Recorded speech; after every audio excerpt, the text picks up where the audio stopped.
Admittedly, when I first heard the phrase migrate or adapt, it was in a movie.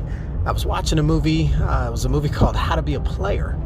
The star was Bill Bellamy. He was very popular in the 90s, a young actor, and he was a ladies' man, right? A young bachelor, and he was doing a lot.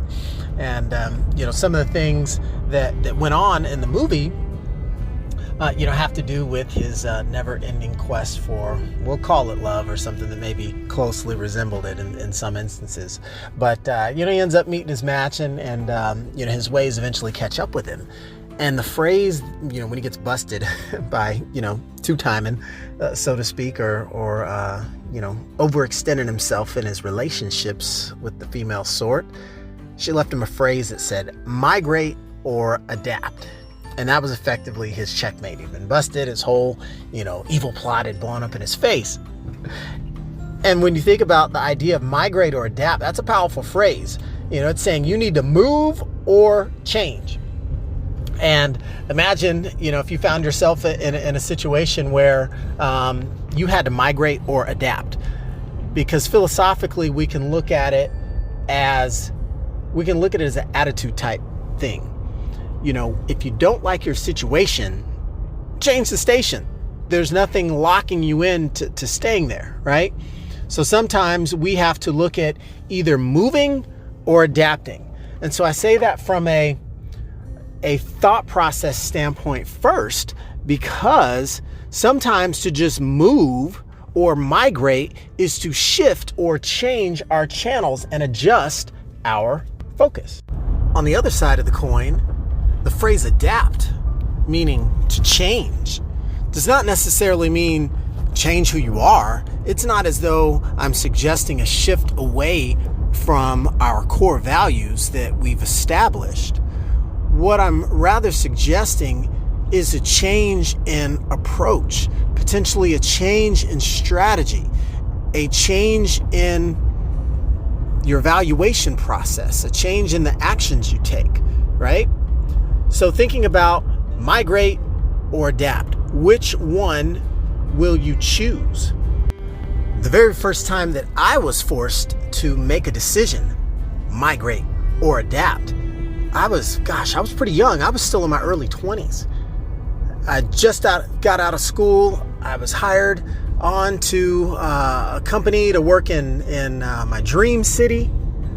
I was getting out of the desert heat. I was moving to sunny San Diego where there was sun and fun and beach and everything was just lovely, right? But little did I know, no sooner than I was on the job 30 days, I would be tapped on the shoulder. And without getting too much into the details, I was essentially told, hey, you've got to migrate or adapt. Now picture my pain in this scenario.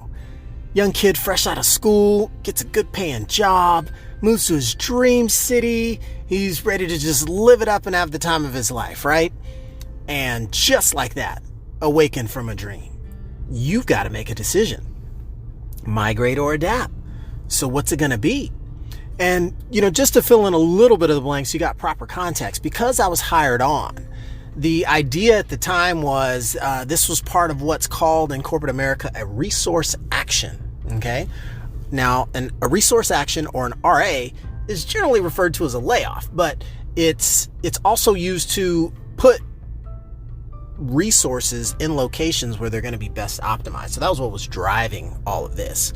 I was living somewhere where there wasn't as much strength in the business, so they wanted to relocate and reallocate this asset to a more productive part of the country. But I didn't really look at it like that. I wanted to go to San Diego. I'm fresh out of school, a young bachelor. I'm thinking this is the perfect place for me to be, Southern California, to live it up.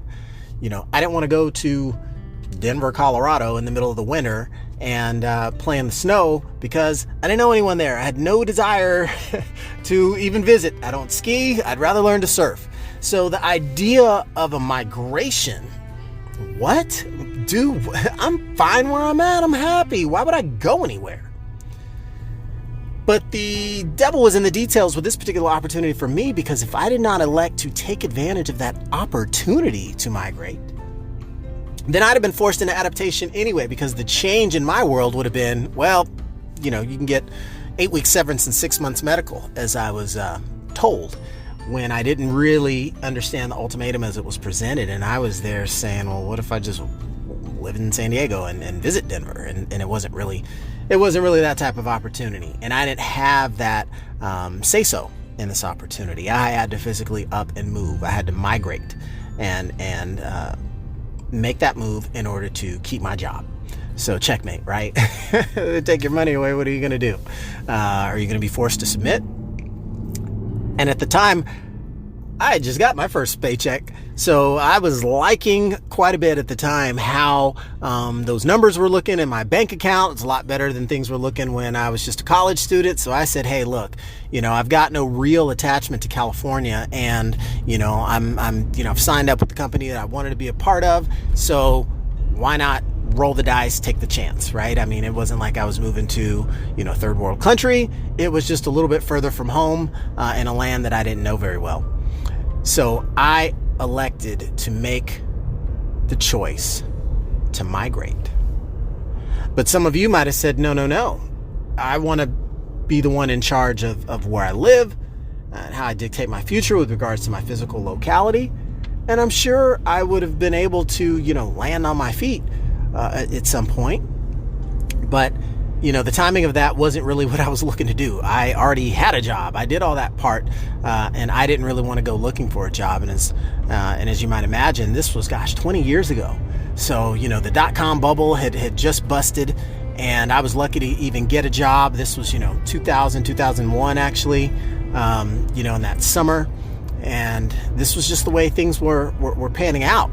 In my particular situation, I might not have had the opportunity to get on with, the company that I thought, or I wouldn't be able to get on with another company, was something that I thought was going to be the case, because I'd seen the change in the tech industry where a lot of companies were actually not hiring. I remember even one of the companies that I'd been extended an offer to through some college interviews eventually rescinded the offer. Not to me, rescinded the offer to all the people. Basically, if you accepted their offer for employment, the dot-com bubble bust in 2000, so early 2001, you had enough of a change in the marketplace dynamic where some of these companies that were looking for their freshman class of new college hires, they essentially had to punt on that game plan. So I made the choice to migrate. And in my scenario, it ended up being one of the best choices I could ever make, because it obviously has to do with where I'm at now. Ended up, eventually meeting my now wife, and, thanks to her, we have a beautiful family, and we've got happiness in our relationship and in our marriage as friends and business partners, and, everything couldn't have been better. But what if I didn't migrate? What if I said, I'll just adapt? I'll just adapt to the idea that, well, I really want to be here. I emotionally feel like this is a better place for me. You just got to go replace your income. And maybe I'd have been able to do so. Maybe I wouldn't have. But we have to evaluate those instances in our lives where we are presented with the choice of migrating or adapting. And there's going to be different reasons for different people at different times that go into what we choose. But you'll want to be definite with whatever choice that you make, so that you don't find yourself waking up, tossing and turning in the middle of the night, wallowing in a sea of your own regrets. Now, perhaps you hear all this and say, okay, well, that's all well and good and everything, but, that's a cool example if you've got a job opportunity to evaluate, or rather a situation where your job situation is changing or the opportunity is shifted. It could be your current day-to-day setup. Will you migrate? Will you adapt? It's May 2020. There are a lot of people having to ask themselves that question. We have a lot of a mix of things going on right now in the United States of America in the second trimester of 2020. You've got some of the economy is shut down. Some of the economy is partially opened up. Some of the economy is in the process of opening. And you might look across the street and say, okay, over in this other state, they've got it all good. They're quote unquote back to normal. And over here, it's like I feel like a prisoner. What are you going to do? Migrate or adapt? I suppose if it's that uncomfortable, you could just relocate to the other state. You got to be careful about thinking how the grass is always greener on the other side, though. So is that really what you want to adjust the situation?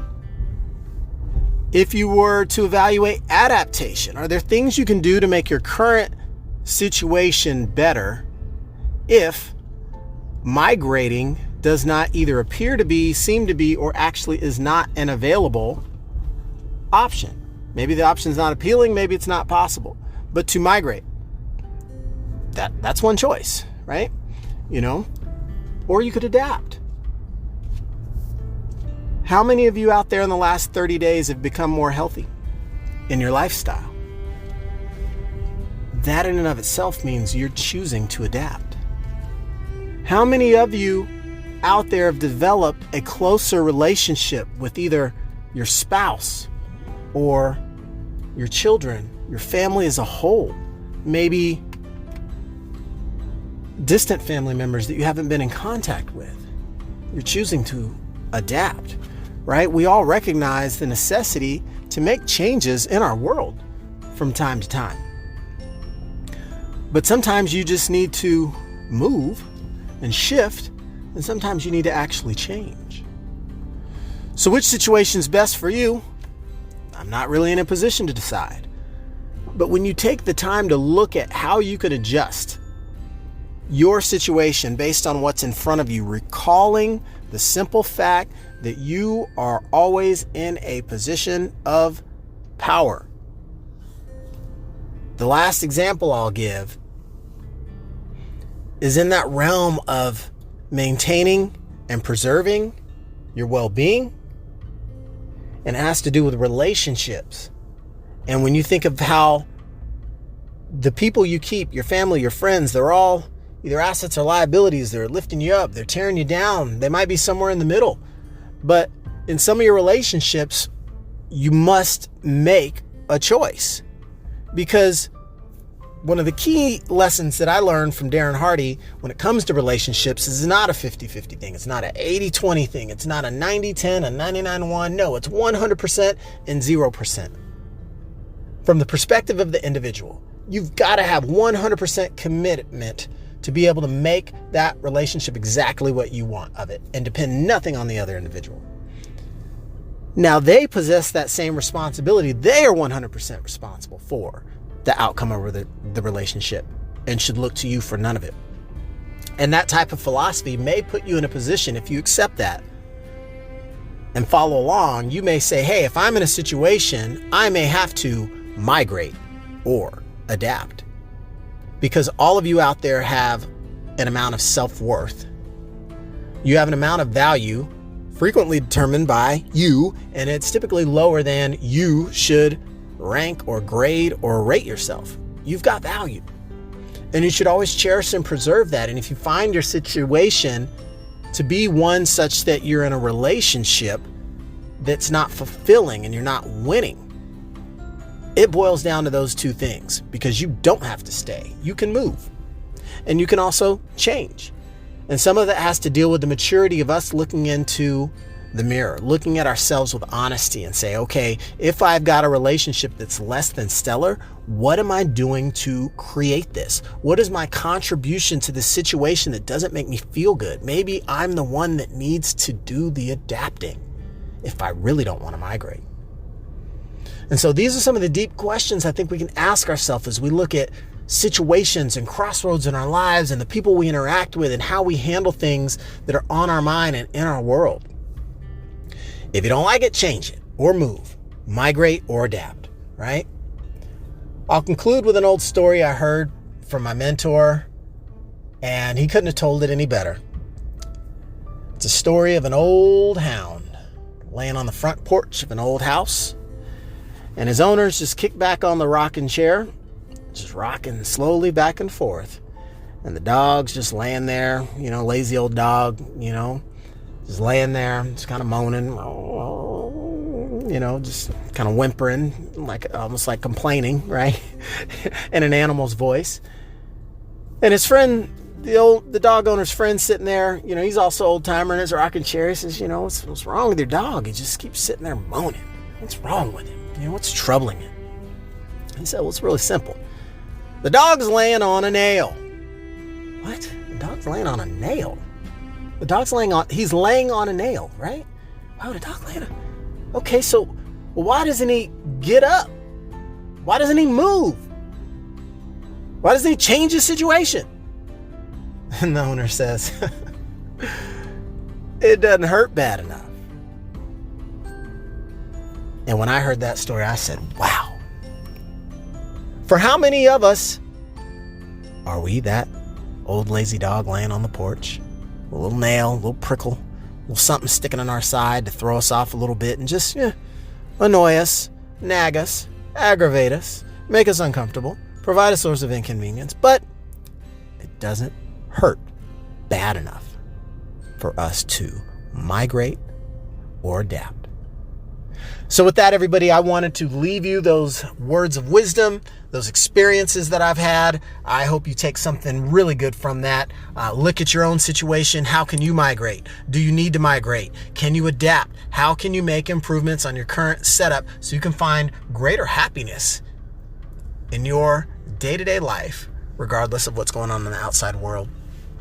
So with that, can't wait for you guys to tune into the next episode as we kind of close out this content mini-series. I'm really enjoying being able to share some of these nuggets with you and hope you're picking up what I'm putting down. So until next time, be sure to tune into the next episode of Learn How to See Better. It's the only podcast out there that will improve your vision the longer you listen.